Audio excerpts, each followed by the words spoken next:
Welcome back, friends. It is time for our match of the day. T1 versus FNATIC is where we turn our attention to, and you could see this, the two big names in esports that go up against one another. I've been this excited for a T1 versus FNATIC game since Worlds 2015. And I was there live in Brussels. That was a fun time. Well, T1 won. Can they replicate it again in Rainbow Six today against FNATIC is the big question. Hello, I'm Milosh. I'm the esports historian here. I was about to say esports, not even Rainbow Six now. We're just going esports historian. I was there. I like esports. I like video games. I like competition. And that's why we're here, to work together, to tell you all about this match and why you should be caring about T1 versus FNATIC, because we know, like we talked about in our pre-show, that this is a game of opportunity. And what can T1 find as solace in this game?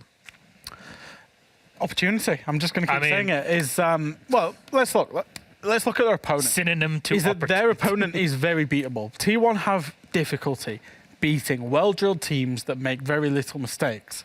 That's not what they're up against today. Some of T1's plays, you know, PJH on his crazy spawn peaks, and they get active.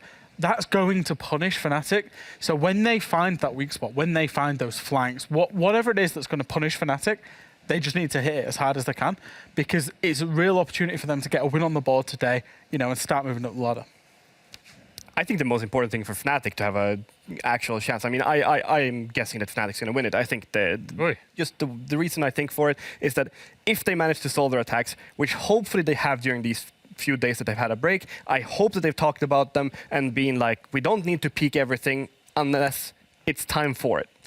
If they can get defense first on the map in the ban phase, I think that FNATIC stands a great chance to winning this game. Yeah, and I suppose that is the big win condition in my mind as well, is, you know, if FNATIC get defense, they chalk up some good defenses, then going on to attack, do they adapt, do they win the attacks? If they win more than two, they probably win the game. Yeah, I mean, the defenses weren't bad last time. Even though they got completely crushed in their attacks, the defenses weren't bad. They should have probably won the defense that they actually lost to lose the game. So keep their defenses as they've done so far, but just get their attacks a little bit together and a little bit more of a group mindset, more like the EU mindset for how to play Siege, and then I think we'll see more success for them. Remember, with 8 teams that are playing here in APAC North, the top 4 get a shot at going to LAN. This is the major thing you're playing for, which is the major at the end of every stage. So this is kind of what everybody's playing for. And FNATIC right now, they're sitting on 3 points with 0 for T1. Should FNATIC win today and get all 3 points, they'll be in that top 4 position and might be able to fight it in the future if some of their opponents that are up there in the top 4 start faltering. Like Fabian mentioned earlier on in the pre-show, FNATIC is not a name that we've seen in international play on LAN since they beat him on LAN. So he was a player back then. So you can tell... He was a coach too. And now I'm in a retirement home. So there you go. You know how long ago that was. That's over 2 years ago. And so you need to make it happen for the team. But again, it's just stage 1. So maybe at least getting that team cohesion back together. You talk about just stage 1. Hold it. Maps. And then we talk about stage 1. Okay. Hold it. Going to stay like Go this. for maps. Go for it. We're going to hold them hostage. There you go. We're going to go down 9-map pool all the way down to Oregon, which will be T1's pick. Removing Bank, and FNATIC will be starting off on defense with T1 on attack. Now you can go, my friend. My point about stage 1 was going to be, in stage 3, we had a 4-way tie on 9 points for 4th place. So every point matters. Therefore, this game is massive for both of these teams. Yeah, and as I said, FNATIC starting defense. I really believe in them here. Hope the best for them. They've liked it a lot. It's their second preference map during stage 1. They've liked wanting to go to Oregon. They've not banned it away. It seems like it's a good map for FNATIC. For T1, it's been indifferent. It's about the 6th or 7th preference map. How different would this Oregon be to the one we just saw? And in what ways? Not much, I don't think. I mean, it's Oregon after all. Most teams It'll play out the same very way. similarly, I imagine. Most regions, most teams. Although it's T1, they do like to do some crazy stuff. I expect to see maybe a little bit more OSA, maybe some different out there operators that we see. And, you know, they love their alibi, of course, as a lot of our APAC teams do. Now, you've been talking a lot about alibi over the past couple of weeks. We love alibi. That MX4, that definitely does a lot of work. Fabian doesn't like alibi. I don't like alibi. I don't think it makes any sense whatsoever. But Weren't you the one that played Tashanka Kapkan? I played a lot of operators during my days, and I've always had a reason for it, but we never auto-picked alibi every round. All right, well, you know what? I want to see if it's successful or not. Fabian, first, thank you very much. FNATIC VT1 is going to head to Oregon. So let's toss it then to our casters. We got Designates tickets through it. Enjoy. You know, Tim, I thought Fabian was going a bit soft. He was like, FNATIC, I hope for all the best for them. And I was like, oh, wow, he's really turning a new leaf.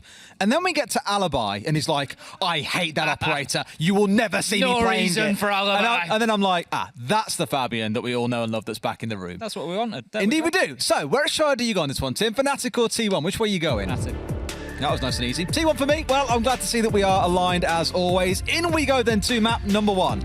Well, map number 3 of the day. I should say Oregon once again, as we saw back on map number 2, and the guys have said it should play out much the same way. Going to be heading in pretty soon. We'll get our operator bans done first, and we will see how this one shapes up. Personally, as you said, as FNATIC or T1, I lean on the side of FNATIC. T1 have been really struggling to get anything going in the last couple of weeks. Couple of players maybe not showing up as much as we might expect. We're waiting for that big moment from 11.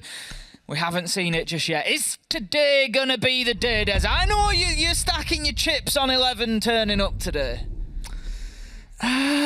Yeah, that's kind of the gamble that everyone's making with T1, I think, is when does 11 play? It's no longer about Bolo, it's about 11. When does 11 play? Who last year was Bolo of APAC, I guess. He was a phenomenal player. It was him and Yas were the two players at the very top of their game that we would always see going head-to-head, and it was a delight to watch. But without him showing up, we've seen other players step forward a bit. We've seen Arakazi doing pretty well. Mephi has had a great first couple of games, top-rated in both of them. But now you need that third man to come online for this team to really start showing what it's made of. A lot of changes for T1 coming into the year and the end of Stage 3. So hopefully we start to see the fruits of that show through soon.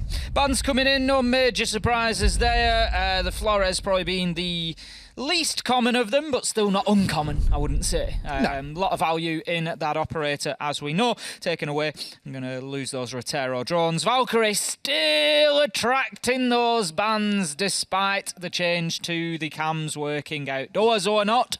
For anybody unaware of that Valkyrie change, we recently had it come in where the cams are only active for 10 seconds once they're thrown outside of the map, and then they will just lose signal. So still very, very powerful. The thing is, to be honest, at a pro level, we didn't always see that many external You did cams. on Consulate, but that was about it. We didn't really see that many external cams. Generally speaking, the majority are used inside of the map anyway at a pro level. So we're still seeing quite a lot of bans attracted. Yeah, indeed. Let's get into it then. Round number 1 is going to start out downstairs in Supply and Laundry. Now, we have just come off a game of Oregon, so you might start seeing a couple of changes here that will tickle your fancy. But for the most part, in between these two teams, the only change I'm seeing from what we saw out of the last game between Fav and Sandbox is the Ash coming in for 11. Not a pick that we saw at all during that game. Instead, saw a lot of Iana coming up for Ramu. So that really is the one change, but still has that destructive capability. Still one of the entry fraggers, I suppose, you can look towards here. We'll see where the focus is going to be, but I do expect Pillar and Blue to be a key focus for the attackers. Chibisu playing Thorn as well, which is an interesting one, obviously brought up during our pre-show segment. Know How Siege having a look at Thorn and her abilities and uses, and we're going to see a little bit of that firsthand. Now, as was discussed at the time, and we don't see Thorn. She is a trap operator. The gadget has to be labelled as that, really, but not really sort of entry denial. It's not a Legion style. It's not a Malusi style, an Ella style. For me, it's much more useful in and around your plant spot, in and around your key areas, maybe a breaching area where players are going to want to just go and spend a little bit of time there, because the detonation charge on them is such that the entries, they just don't get caught by them because they're in, poof, they're gone, and it's too late once that Razor Bloom detonates. There's been obviously 3 of them positioned downstairs. We'll see how much of an impact they have on this round. For the time being, 11's moved in pretty quickly here. There's the Ash Rush is in full effect, heading straight towards the rear stage stairs. Crazy Boy drawn in ahead, and the Walter stage is going to be opened up as well, but 11 wasting no time. Yeah, about 60 seconds in here and already got themselves set up around the big tower and looking no doubt towards the hatch inside of Meeting. What I imagine you're going to see is PJH here running around between those hatches. He's already used 8 charges, so he's clearly got the other 2 hatches dealt with. And then now going to get the one inside of security open as well. So all hatches are open. They've got ground floor control. FNATIC are all buried in on side of sight. So now really for the next 45 seconds, you'll see T1 looking to kind of condense where these members of FNATIC are. Draw them back in towards supply, pull them down from playing around tarp or around pillar, and just try and restrict them into a box. And that is when you can start making your move. But to make the move, they're looking towards the frags that are on Arakaze, on Mephi here to get them moving. This Shaiko player, a little bit of a thorn in their side here when it looks at how the plan's playing out. And it'd be beautiful if it was Thorn playing that spot, but I think it's the Jaeger. Pretty good progress so far from T1. We're just moving into a very key phase now, Des. Can they break the seal? Can they get going? Or are they going to stall out? It's all about these first kill, maybe 2 kills, as and when they come in, which direction they go. 11 still just trying to prod, poke from those rear stage stairs. Can't find anybody, but does move the man away. Nade moving in towards Elboy. Crazy Boy just looking to push forward there, and the kills start coming in, but they're falling in favour of FNATIC right now. However, Crazy Boy able to find one through the soft wall. Levels is up at 3 versus 3 coming into the final 30 seconds, but the question is, do T1 now have the utility they need to get this job done? Chibisu manages to get the kill onto Crazy Boy, and that gives FNATIC an advantage once again, leaving us now 3 versus 2, and this is not going to be easy for T1 from here. They do have Diffuser in hand with PJH, but he's going to have to try and find some room to put this down. This challenge onto Freezer essential, and Arakaze loses it, allowing Merio the double to close out the round. And that's going to be FNATIC taking number 1 and a successful defense of basement. It felt like a textbook Oregon round, really, didn't it? Attackers want to get the north side control, they want big tower, they want to push through blue, they want to drop through E-box, all the classic stuff, and the defenders just sit and hold their positions and wait for the attackers to make their move. And T1, we commended them. 60 seconds in, they'd done a lot. They got control, they were opening hatches, they had big tower ready to push through. Really, it was the next 75 seconds or so that slowed things down, and we did say they wanted to try and condense and compress the defenders together a little bit more. They weren't able to force the man out of the Shaiko spot. That's what required Crazy Boy to just march his way forward and really go for some damage. Worth noting, by the way, Crazy Boy is the hard support for this team, normally playing Thermite.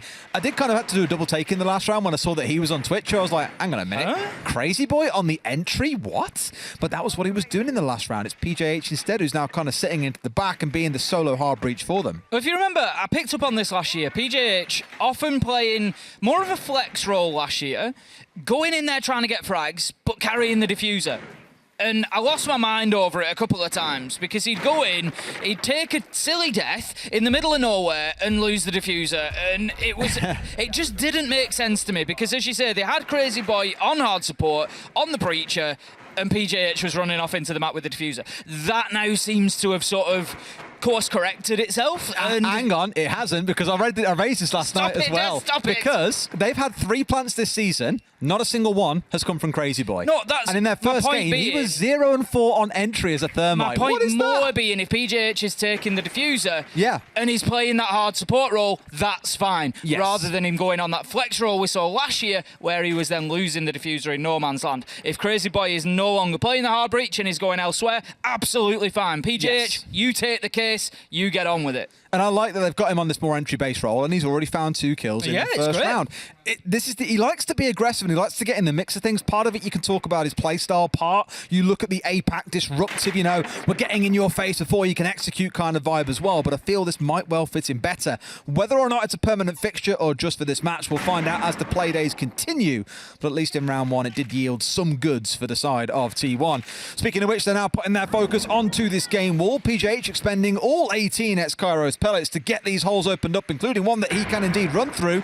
And Arakaze playing on the downstairs, just in case there was some shenanigans, like someone looking to stand in front of that wall and try and bring down the man on the other side as soon as it opened up. Again, well played from T1. They're making good time here. They've got that wall open, access to the plant spot. Not yet gained, but at least the sort of method of getting there has been achieved. They now just think about map control and getting that locked down before they can consider going in for a plant on that final execute. But they've got plenty of time to do it, because once again, they've made good progress in the early round. This time, they just need to be finding that opening kill, and they need to be getting that early aggression and just being able to push forward from there. It's a little bit they're ignoring APAC entirely. Their entire focus is on the armory side and off towards Big Window, which, shock horror, is where Crazy Boy is lurking. If he vaults in and gets a kill out here, just it removes a lot of the pressure on this west side for his team and suddenly really does a lot of damage to the side of FNATIC. However, we're down to that last 50 seconds or so, Tim. We've said time and time again about how teams have to start panicking in those last 30 seconds. If they leave it too late, they've got a bit of utility coming in. Flashes raining in towards APAC here as they now push their way in, and they're going in for a game plan in a 5 versus 5. Well played there from Arakaze, just managing to take down Chibisu as he tried to peek over the shield. The kills rain in from FNATIC, but it's too late to prevent that plant going down. However, one of T1, the planter, I think it'll be PJH, is still stood bang on top of that diffuser, and he's going to have to fight his way out of here as the kills rain in, and he can't. It's Merio once again. Now find ourselves in a 4 versus 1, and that's going to be done, Des. That is a successful retake from FNATIC, and they have just thrown T1 into the blender on the top floor. That was decisive.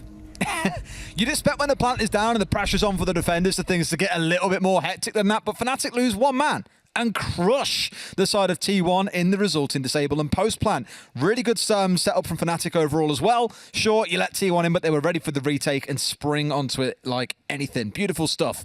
Now we go to the offside. They conquer this one. That's that full first quarter won. They've won the 3 sites. They can rotate back through them again. That's when you start to feel very nervous for the side of T1 because the last 2 rounds haven't really been close, let's be fair. That last one, 4 left alive. The prior round, 3 were left alive. FNATIC look comfortable, but then we know they look good on defense. It's the attack that has always concerned us about them so far this season. I mean, you know, you're right, Des. If FNATIC get this one, I'd be feeling nervous, particularly if I'd predicted T1 to win in the talent predictions, Des. I'd feel really bad as well, mate. Who did you predict again, Des? Don't know, mate. I can't remember. Oh, well. We'll see how the game goes. Small detail. Not worth discussing. Nah, leave it. Just leave it. Leave it out.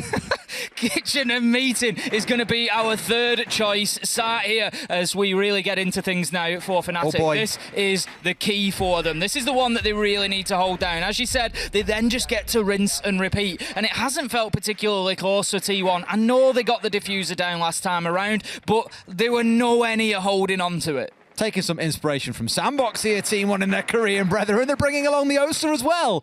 And we said after the last match, we were out in the back room, we said our team's going to start banning OSA against the side of Sandbox because it's becoming quite a crutch for them in a way. Where they struggle to attack, you've got Envy running the OSA, sometimes the last one left alive, but he's a nightmare. And we saw the one where he dropped the shield, brought out the gun and won the gunfight, and we were like, that is far too quick a swap time for a shield. It was insane, but it's such a powerful operator, and Crazy Boy thinking, hey, we can leverage it in much the same way. He's very used to playing quite an aggressive style, so why not give him the OSA that can literally run at people and start trying to create ground where maybe it isn't there to be found in the first place. Yeah, it's an interesting point that's been discussed for, I won't necessarily refer to, do I refer to OSA as a shield operator? I suppose she kind of is, the way she's You used. can use it that way, yeah. Exactly, you know, and we've spoken about ADS times on shield operators before. We've seen them adjusted, we've seen them tweaked, and, you know, like you say, it is something that maybe can be utilised from that OSA, is that quick change onto the primary. But for the time being, PGH has got himself established in there on the rear stage. Diffuser's going to be dropped as movement is made, but Yura's ready. Yura cuts down PJH. I believe that was from Kidstorm's window.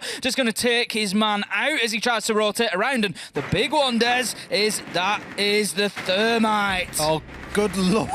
It's a slaughter. What is going on? It's just a slow walking machine of death here as well. The OSA being the front line, 2 players sat behind to help pick up the kills on the follow through, and T1 have just strong on their way in towards green here, past the line that's normally established. You'd expect them to stop at stage, for example, but they want to carry on here. Forget about going just for meeting. We want full control of green, and that's what they've got so far. They could even look to go past us and try and go for kitchen, but Chibisu steps out, finds Arukaze. So at least some balance back for the side of FNATIC. T1 down to 3 members. For me, FNATIC can't lose this from here. This is their opportunity to get 3-0. They've taken the hard breach. There's no access into meeting from rear stage. They now have a man advantage. They can't allow this to slip away. 45 seconds left to go, and they are still aggressively looking for those kills, challenging right up into the face of that OSA. Now then, what is 11 going to be able to do from here? Can he move around and manage a little sneak attack into kitchen via security? Lily looks ready for it. Mephi elsewhere is going going to take down Merio. So that now leaves us in a 3v3. 11 looking for his first kill of the game here on the push stream. Effie goes down, so does another, but it's not to be found in round 3. 3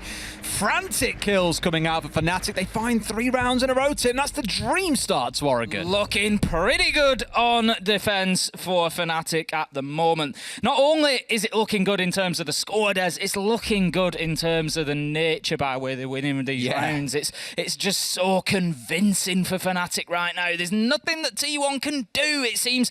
Sometimes you get these games and you just feel like it's out of the other team's hands. I'm not saying that T1 are playing badly. It's just that FNATIC are playing really well. So there's nothing that T1 can do. It feels like whatever they're going to bring, whatever they're going to try, FNATIC are going to have the answer. I mean, there was a little bit of luck for FNATIC on that last round. Euro taking down the Thermite, just bang. There was no real reason to be peeking towards the rear stage door there, but it paid off. And he gets himself a really influential kill on that round because T1 have to shift their entire attacking strategy then. They don't have any opportunity to breach that meeting wall. Yep. They have to push down through green, towards kitchen. It just becomes much more difficult for them. It was a good adaptation and a good attempt, but it as you was, say, losing your only hard breach early on, it's going to sting. And it seems even when it's not Crazy Boy playing on the hard breach and being caught in the entry, now it's PJH playing on the hard breach and being caught in the entry. It's a curse towards the Team 1 team, Tim. They just cannot get away from it.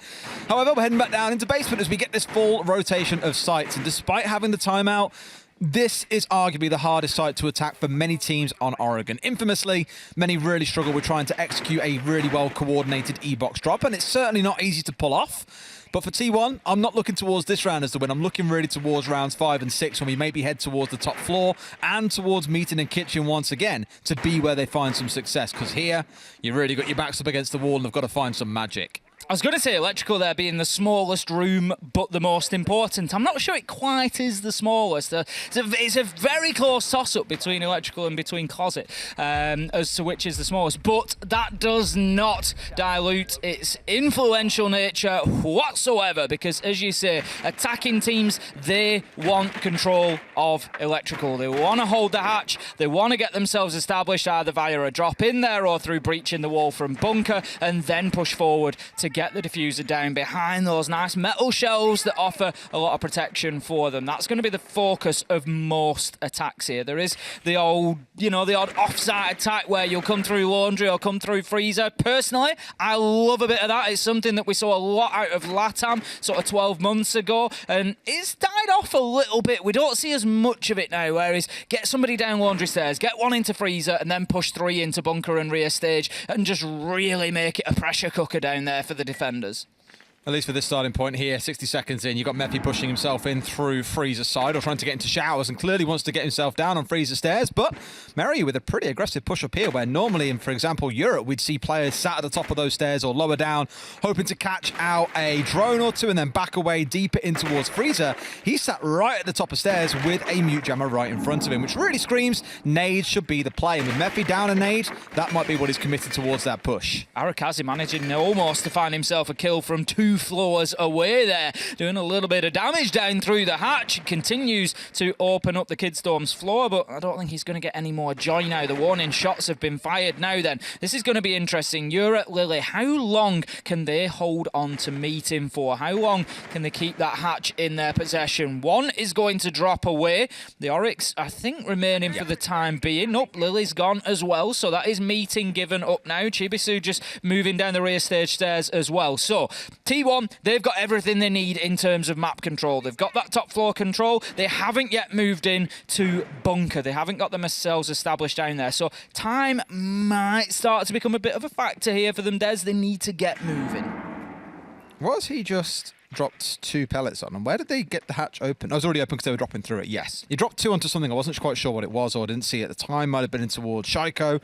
Trying to force that player out once again from behind that spot. Last time it took Crazy Boy just charging at Lily, who was sat behind there on the Jaeger, I think it was, clearing him out and making a bit of space, but FNATIC just really got the pinch down and shut everyone out of it. Crazy Boy, once again, I think is looking towards a drop as he is positioned up towards that hatch. The other 4 members, though, they've got a 2-2 split between Laundry and between Freezer, and now they're starting their push. Yura just looking to challenge on into Freezer. Arakazi manages to get Merio with a grenade. Can they follow this up now, T1? They've got the advantage. FNATIC need to find kills. 11, however, he's going to be the one to find Lily. A little bit of damage taken from PJH, but the kills continue to flow for T1. 5 versus 2, 5 versus 1. Could it be a flawless round? Wow. Yes, it could. 11 finishes it off from Freezer, and T1, they get themselves back in the game with that flawless round in round 4. And a 3K from 11 after a couple of play days of being silent and achieving nothing the same in those first few rounds. That is when you choose to make yourself known. You're not going to complain about it all that much. I really thought that site would be the one that they would struggle to attack because downstairs, a bit of a fortress. There is no soft flooring. There's hatches to drop through, but everything else is you pushing downstairs into potentially long lines of sight. But all 5 kills fall the way of T1. 11 just turning 1 into 2 into 3, and finally they get themselves around. Perfectly timed for T1, really. I think 3-1 looks very, very different to 4-0. You know, you've got a situation now where you can get a draw on the half. That's not too bad. You win another couple of rounds, you 3-3, and all of a sudden you're laughing. If FNATIC get that, they've guaranteed themselves the advantage coming into the second half of things, and it gets a lot more difficult for T1. But their job is far from over yet. These 2 rounds now extremely important. They still don't want to be facing that 5-1 deficit at the half. And if you remember last time around when they played this site, it was round 2, T1 attacked. They were able very convincingly to get themselves into sight and get the diffuser down. That wasn't a problem, but it almost felt like FNATIC kind of let them in. They sort of just said, yep, come on in, come on in, come on in. Yeah, right, bang, we've got the retake, we've killed you. And it was just really well played from FNATIC. I think T1 could have played that post plant much better. And yes, you know, in any other situation, you probably look at FNATIC losing that round and say, wow, how could they let a plant go down to 5 versus 5, right? It was just a very well identified opportunity by FNATIC, which they took with both hands and went for it. So it was good on their side, and I guess on the other, a little bit less, sorry, by T1, sorry, and on FNATIC side, maybe they want to try and deny the plant going down in the first place. 11 now then is inside of APAC, as we all know him to like playing through. You got Crazy Boy actually now back on the supportive role as well, playing the Maverick in this round because they do need that second hard breach. They want to get the APAC opened up with the Maverick and start their push down. It's a change to their attack in the last round because if you remember, we had Crazy Boy in the Twitch out towards the double big window and had the rest of the team all looking to push in from the east. So I like the fact they're mixing it up here and trying to keep FNATIC guessing. Crazy Boy getting to work with that blowtorch on the attic then. And I'll look to potentially push in through there, as you said, 11. Particularly adept at getting himself in through here. Just looking to see if he can take any early gunfight and create a little bit of space for them to move into. But no such luck yet for T1. Halfway through the round, not going too badly. Got themselves the access to attic. I was just trying to draw that sentence out so I could finish it with, they've got themselves the access to attic. And I feel like I was being trolled by the Mav a little bit there. He just kept taking his time over it. Fresh calls me Picasso when I'm opening that one. I'd love to know what he wants to call Crazy Boy there, drawing that not quite perfect circle, but it was an attempt.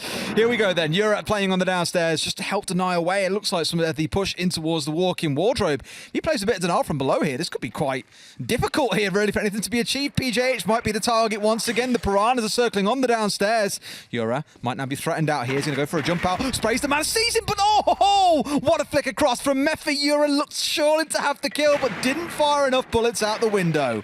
Do not stop shooting until the kill is in the kill feed. I don't think he knew for sure somebody was there and he was just chancing his arm and then he sees the blood spray and right, I've got to go back in for it. But great reactions from Mephi there. Able to just spin on the window and find his man for the opener. 11 doubling down with a kill onto Lily as he moves into meeting, and that clears out the majority of the roam game. It's all going to be back to sight now for FNATIC. It's 5 versus 3 and it's going to get difficult. Those two ADSs doing just enough there to keep him protected, and finally they find one back before Arakazi returns the favour. A 4 versus 2 for T1, and surely you don't lose a 4v2, Tim. You would hope not at this point, but Merio gets aggressive. Shut down on the trophy door. Light manages to get 1-11 with the trade, and T1 find their second round. And as I said at the beginning of this round, if they can come away from this half 3-3, it is an absolute robbery after what we saw in the first 3 rounds, and FNATIC are going to be left reeling. T1, they have managed to find themselves a little bit of momentum. They've got their legs, Des. Can they keep running? It's better, right? They've kind of warmed into it. And we comment on this for even some of the best teams we have. I can think about so many games last year where down 1 Kia, it takes them 2, 3, sometimes even 4 rounds to really get into a game. And yes, sometimes you wake up a little bit too late. Sometimes you do manage to bounce back and really turn the heat on. It does feel like they've woken up in these last couple of rounds. 11, 5 kills all by himself, and the rest of the team also surrounding and getting some work done. Do feel a bit bad for PJH, who again has just been the target of FNATIC in a way, trying to shut down that solo heart breacher. That is why you've got Crazy Boy now making sure they've at least got a second, so they don't find themselves blocked off by reinforced walls, hatches, so on and so forth that they can't open. I can foresee, and this is just outward looking. Is this from your crystal ball, is it, Tim? It is. This is just outward looking in. I look at the situation and I think, is there going to be a problem for PJH in the coming year? We know that he's a player who likes to get mobile, likes to find kills, likes to get around the map, and he'll still be doing that on defence, I'm sure. On the attack, he's much more focused in his role now towards that hard breach, as I discussed earlier, where he was a little bit more flex at times last year. I just wonder if it's going to cause some issues as time goes on, if there's going to be a bit of frustration there. Like, this might be his perfect role, and he might be more than happy, but he's a player who can get kills, and sometimes you're going to need him to do that. Give it time. I think it's kind of his first kind of time playing this solo hard breach as well, where again, normally it's Crazy Boy. Things could still mix up. Speaking of Crazy Boy, he has identified, okay, we are not going towards meeting. I don't need to bring the Maverick. We can step away from that. Maybe even anticipating we see the top floor again. Has changed away for some reason. I thought he might keep it again for the attic wall. If nothing else, it indicates that I don't think they want to try and get the attic this time around. They'd rather attack elsewhere. Admittedly, on the push through here, trying to deal instead with the downstairs site, but if there was a hold up there, hey. 11 manages to move his way into kitchen. That clearance is coming across nicely. Arakaze just up there in the top floor as well. So T1 now comfortable that they have the map control that they needed. Hatches getting open. And again, Des, it's good early progress from T1. I like what they're doing here. Their stage 1 is very, very quick. That's getting the problem. through, getting map control, clearing roamers away. They're doing very, very well at it. FNATIC are sort of letting them a little bit because they are dropping off and they're giving them that space as well. Can T1 go through, double down, and get this basement site again? It's not going to be easy to level things up at 3-3, but they've got all the time in the world. I talked myself around in circles earlier. Of course, that not being the top floor, you don't want the Mav. It's just the Hibana you need for the 3 hatches. Nothing else you really have to worry about unless you want to push in through elbow. That is not in the wheelhouse, though, of T1. My concern is last time they had a really good first 60, 70 seconds, got a lot of control, hatches open, then 75 seconds bled through, and nothing really happened.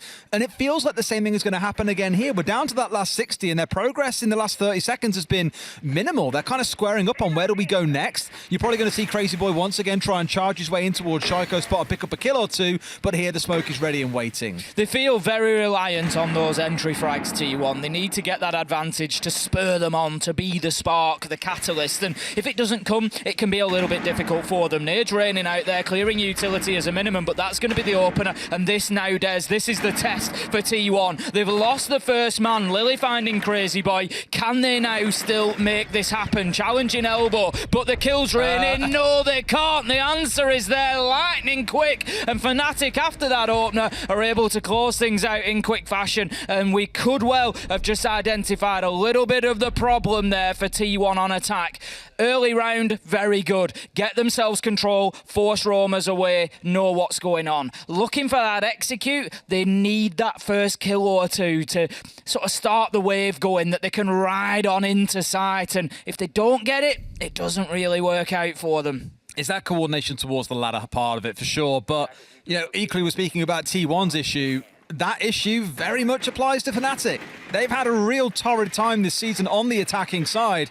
T1 not quite the best defenders. They're hardly a bastion of defense here. You know, it doesn't quite go to that level. But for FNATIC, the real change and transformation we're looking for today compared to the last 2 play days is a super solid attack. Let's keep an eye on where they choose to start things out, how efficient they are in getting started in the round, because they've got lost a little bit in the last couple of play days and their executes have been really, really poor. So we need to see that step up. No doubt you're going to see T1 looking to disrupt that a little bit, getting out in the map. I'm looking towards Arakaze and 11 here, playing on the Jaeger and the Thorn respectively, to meet them on the entryway into the building, to slow them down. So when it does come round to the execution point, they're a little bit frantic and panicked. Yep. Absolutely agree with you there. This is a big question now for FNATIC in the next couple of rounds, and how much work has been done in the interim to start addressing those attacking issues. As you say, the defenders for the time being largely up on the top floor. We've got 11 on their own with the Thorn. Great gun for it, as we know. Able to go in and make some challenges, no doubt, but not facing up too hard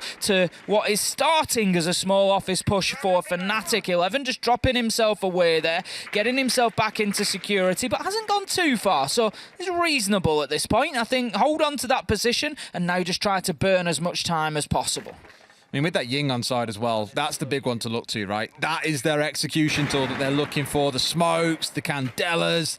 Before that, they've still got 5 frags to burn through, mind you. Yes, there is a Jaeger and a Wamai on the other side, but that's when you're thinking about things like the grenades coming in from below. Of course, the entire top floor almost is basically soft flooring. You can do a lot of damage from below, and that's why you've got 11 down there looking to try and deny them in security, why you've got Arakazi watching the hatch, for example. Lots of things to try and dissuade them away from using those frags as 11 drops his way in towards the basement. Could be fascinating. FNATIC need to make sure that they've got a handle on 11's location and go and find him, get that kill, give themselves the opportunity. They're stacking up now. Chibisu Light ready to go in through that double window.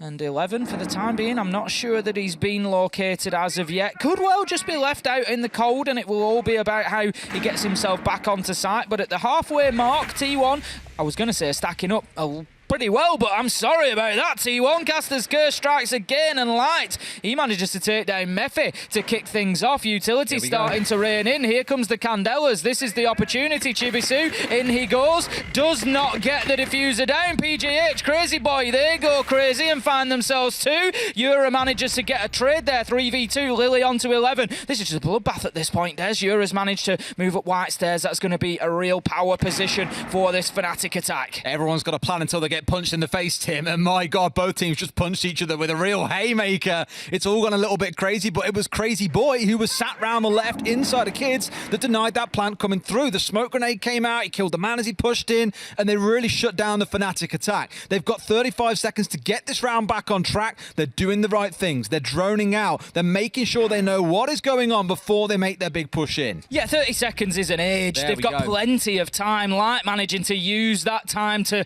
best advantage. Find the kill onto Crazy Boy without much of a challenge coming back in. And now Arakazi, he has to get mobile here. He has to get loose. He has to move around and make himself unpredictable. He's going to keep a tight angle here in towards Trophy. They don't know exactly where he is, but the diffuser's going down. There's nothing he can do about it. He finds one. He's going to have to let them stick the plant here as he comes round White. He knows. He manages to get the down. That leaves us now 1v1. It's all up to White. Somehow, the 1v3. Arakazi has played this absolutely perfectly, Des. He's going to go back and claim his kills before he disables this diffuser. Great play from T1, and that really sets us up for a spicy finish. Well, you're going to get your KD stats in there for GG, Tim. 3 big kills in the close as well.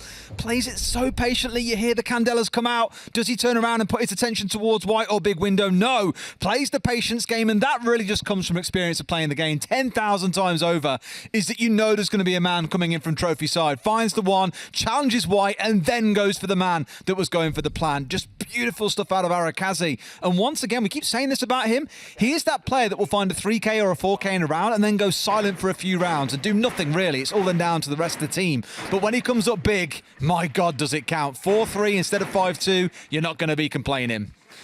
Fantastically played. Light able to get that diffuser down in the nick of time, but it just, look at that. That's the one on White Stairs. I mean, it's a great little battle that he has with the last man, Light, as he switches to the pistol, finds his shots beautifully, but that one as he comes around the corner, your man on White Stairs, there's only really one area you're going to get pushed from. Even if you're looking towards the attic rotate, it's the same line of sight. You can't lose that fight. Absolutely, absolutely. Beautiful stuff. And now we'll see if FNATIC can pull it off in the basement. They did pretty good. That last round still came down to a 3 versus 1 that they should have won, but just couldn't quite come away as the winners in.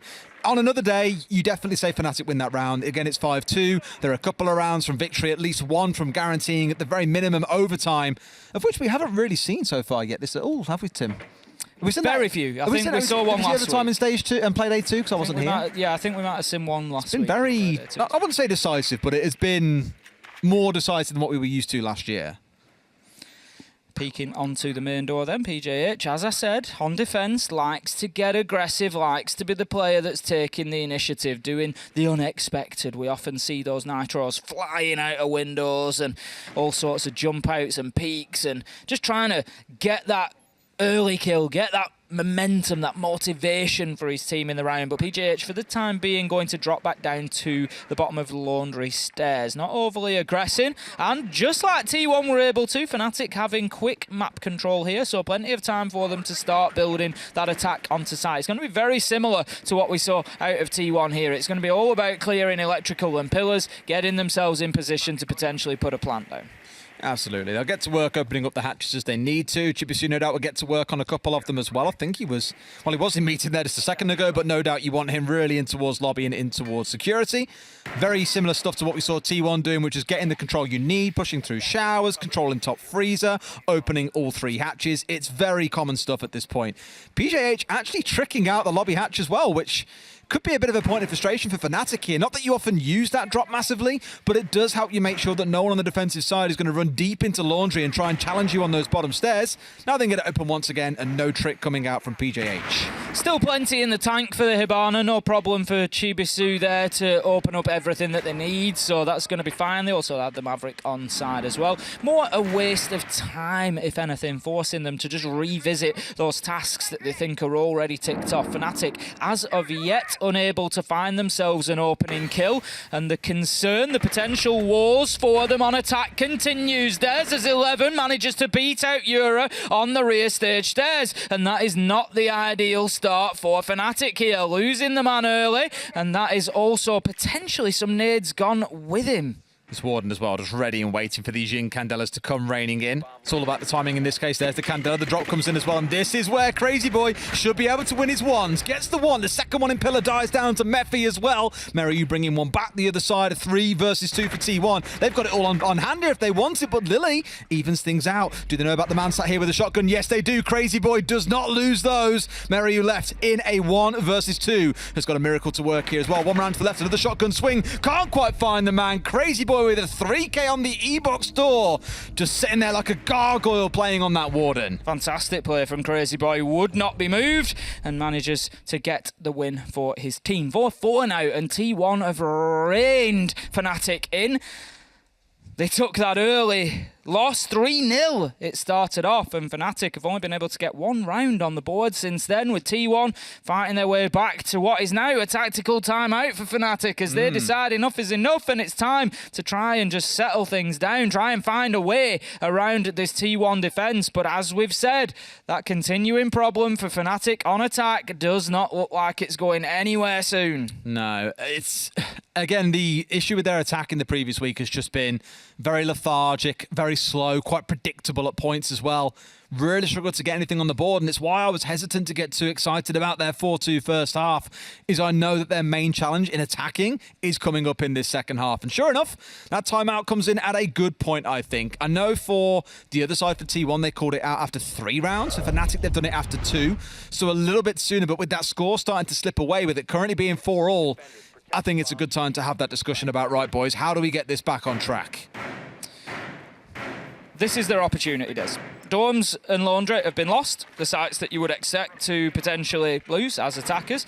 They now go in to the third choice site. It's going to be Meeting and Kitchen, and this is the opportunity for FNATIC. They have to get this round on the board, because if they don't, they start staring down the barrel of a potential loss. They need to pick up the third choice site at least twice to get themselves into overtime, as we've discussed. So really, it's an essential round for me, because otherwise you're stacked up against it. If T1 get this, all they have to do is lock out Laundry and Dorms. They don't have to go to the third choice site again.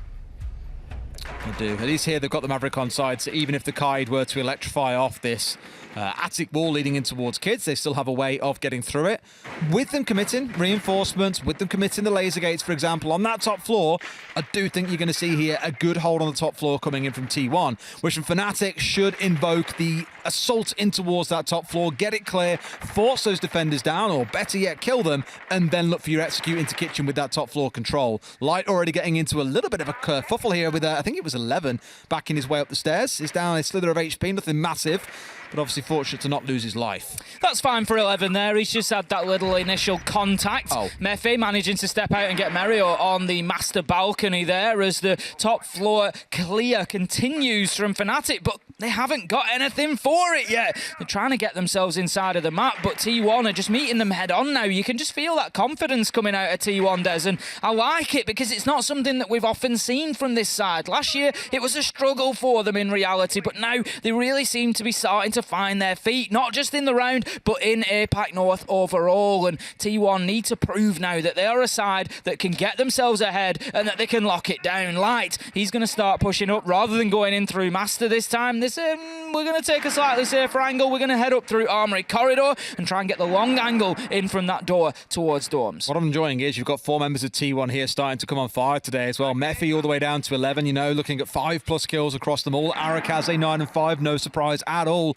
PJH really the only one that has struggled throughout the game, and you'll forgive him for that when the team is all playing so well. He's playing his part, he's being the support player for the team, no complaints about that. But here we go, FNATIC are looking to now push through this top floor. They've got one man pinned a couple of pixels off to the right. They just don't know, and then they finally see him. Now they know that Arakaze is holding. Does he try and drop away here or keep on challenging? Drones being taken out. The Lion scan coming in. He's going to plant his feet just for a few seconds and then step back out again for another swing. There's 3 of them here looking to contest him, and no one can quite do it. In comes the step. It's an easy kill onto 1. Can he find the second? Yes, he can. It's massive once again from Arakaze. Out comes the pistol. Makes it a 3rd. He is the defender of Kid's bedroom here. They can't shut him down. It's a flawless round for T1. Unbelievable performance from Arakaze. It was on the tip of my tongue to say that one man is holding 3 attackers at bay here, Des, and then he took it an extra step. Not only did he hold them at bay, not only did he kill them all, he absolutely decimated the FNATIC attack, able to shut them down, even styling it out, a bit of finesse on the pistol at the end for the final kill.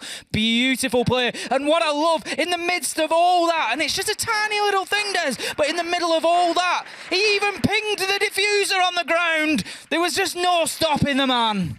It's just beautiful because, I mean, on FNATIC's side, less so. They've got flashes from the Hibana. They had the Lion scan coming in. They had all the tools they needed to isolate one player and kill him. Yet, between 3 of them, they still just couldn't achieve that. You can't take it away from Arakaze, but no doubt FNATIC look at that and go, boys, we really slipped up there. That should have been over before it even started. But a great hold, and T1 now in the lead. FNATIC's woes on attack continue, yet to find a single one today as we go back up towards Supply and Laundry, which we last saw in round 8. Or towards Supply and... What am I on about? Kids Dorms, round 7. Big problem. Big problem. I've got a big problem with reverse insights today. Not just for you, Des. Big problem for FNATIC as well here.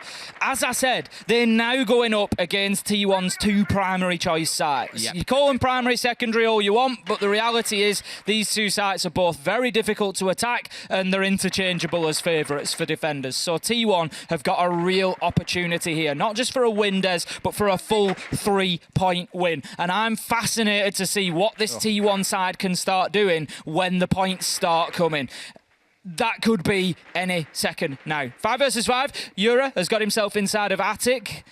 Decides enough of that. He's going to hop back out again. He's going to move away. He's got control of Armory. He's happy that that is locked down.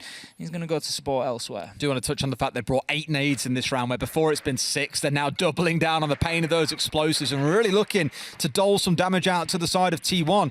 And yes, you're coming up against the Wamai. Yes, you're coming up against the Jaeger. It's why you've got those 3 flashes on side as well. You'll burn through a few of those flashes, but at least 4 really should be finding ideal targets. And sure enough, they should have a way to get this through. But out comes the Electro Claw. Oh, another nade comes through to follow. Much better. A bit of teamwork there between the nades coming in to remove that one away and ensure that game has been opened up in good time. 75 seconds in, and they have a route through to site already. When you've got 8 nades, you can afford to keep dumping them in like that.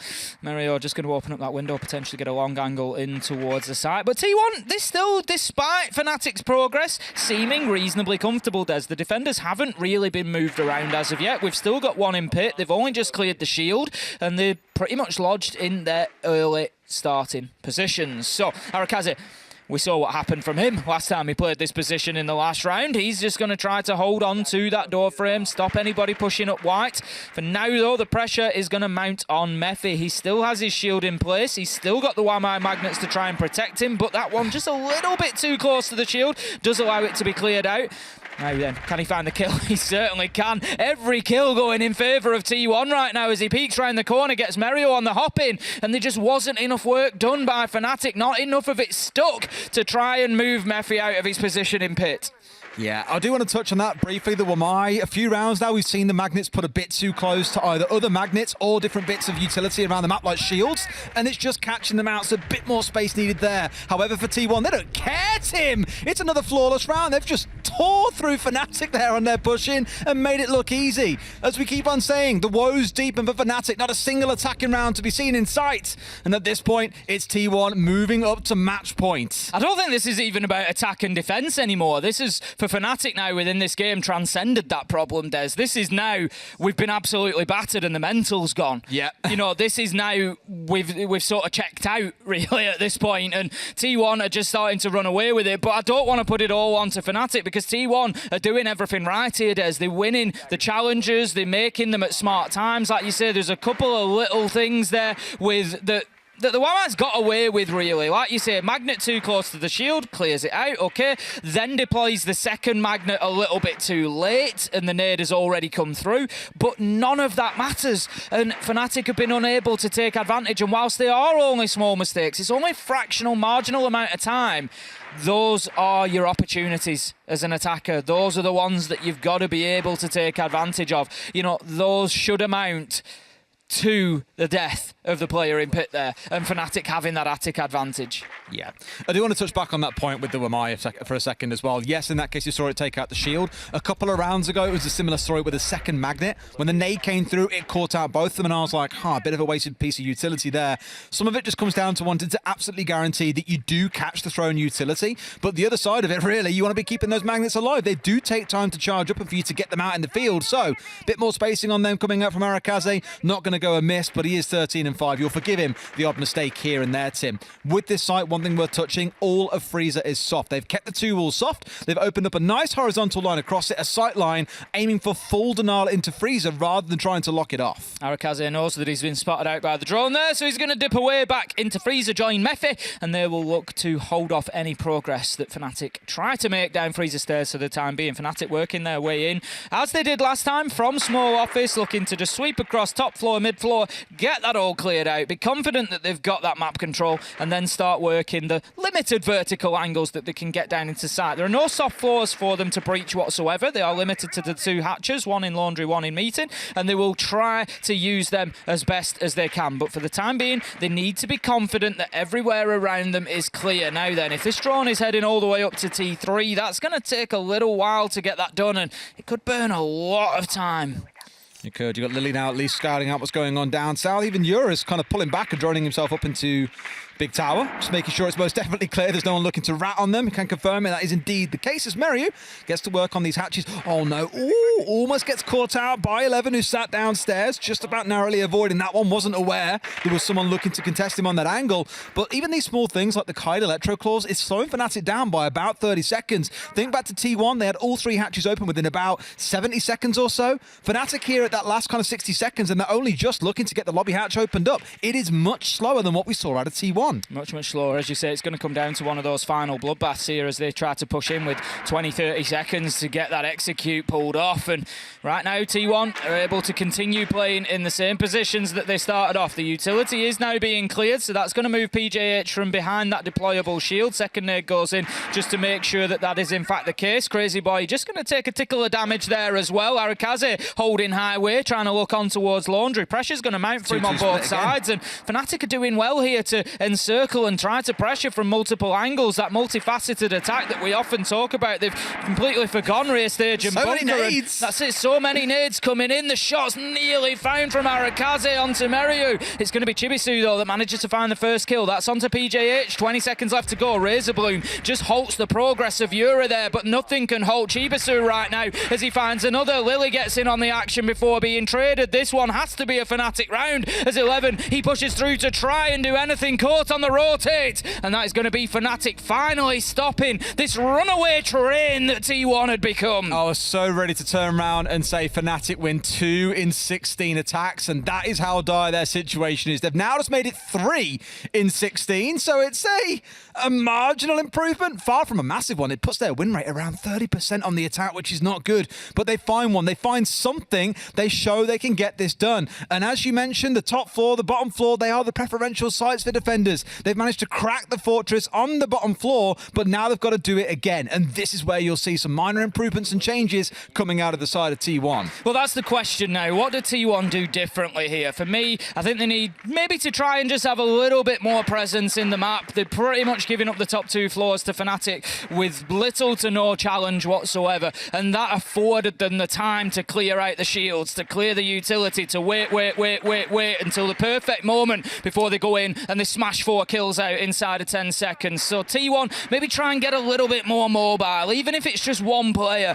out there on the roam. Somebody like a PJH, I keep saying it, we've seen these crazy defensive plays that are unpredictable from him. Give him the opportunity, take the leash off, see if he can get you over the line. What I do find interesting as well is this entire half, except for the very first defensive round in round 7, T1 have ran the Warden. And that to me is again speaking to the strengths of Repick. They are so scared that if FNATIC don't see a Warden, they're going to pick Ying again. They've just done that in the first couple of rounds they had on the attack inside, dropped away when they realised the Warden was becoming a mainstay. But again, that in itself just shows the strength of Repick, because you're now forcing the defenders to bring the Warden every single round. A little bit of early aggression from PJH, which kind of wanted to see. Just takes a spray at the main door with Vector. Not going to find anybody. Drops himself back down to the bottom of Laundry Stairs. And FNATIC once again are moving in from that small office side. And as you can see ahead of you, all those silhouettes are on the basement level, Des. The mid floor, the top floor is all FNATIC's once again. And T1 choosing not to play anybody on the roam, not to play anybody on the flanks, or really to hassle too much. 11 just dipping himself up and down the rear stage stairs at the minute. But if previous rounds are anything to go by, we won't see any sort of committal to that challenge. That's just for the drones. Normally you'll see a player play halfway up big tower stairs, kill a drone, then back away, hopefully get a second one near the top end of the halfway point of stairs. I mean, that's kind of chancing it a bit, and that I think is more from Euro prediction above actually droning him. Just knowing that players will play there and hope to find a drone. It was a good move from him. Doesn't get the kill onto 11, but he is down to half HP. That's it. It's good work from FNATIC. It's just chipping away. It's making them think twice before they go into gunfights. 11 is one of the players that may have tried to get out on a flank, that may have tried to get aggressive and hit them, but now maybe he thinks twice given that loss of life. Chibisu just opening up the hatches, so FNATIC a little bit ahead of where they were last time around. They're going to clear out the shield just inside of the rotate there. Out comes the nade next of all, and that will be job done. The shield, however, gets repositioned. No, it's still there. They've got a second one in behind it. First one cleared, and now they've got another to play through. I like this from T1, sort of multiple lines of defence. PJH, he's been able to push forward, but no, he's just going to dip away, and that aggression's just ebbing out of T1. They're not quite going for it. And there's ADSs, there's Wamais, there's everything to try and slow FNATIC down here and ensure those grenades don't hit their target. They've still got 5 left in back pocket as the Goyo burns out in front of them again, burning down the clock here as we get towards that last 45 seconds, and it is still a 5 versus 5. Fascinating to see the use of those new Goyo gadgets after the rework. Plenty of time being burnt up by them and making it difficult for FNATIC to progress. Arakaze just looking to make the challenge from highway. He manages to get the spray down on 2 of them, but doesn't find the kill. Finds 1 though. Yura taken out by Light. No. Arakaze. The kills keep raining. It's going to be T1 surely, as it's a 3 versus 1 now.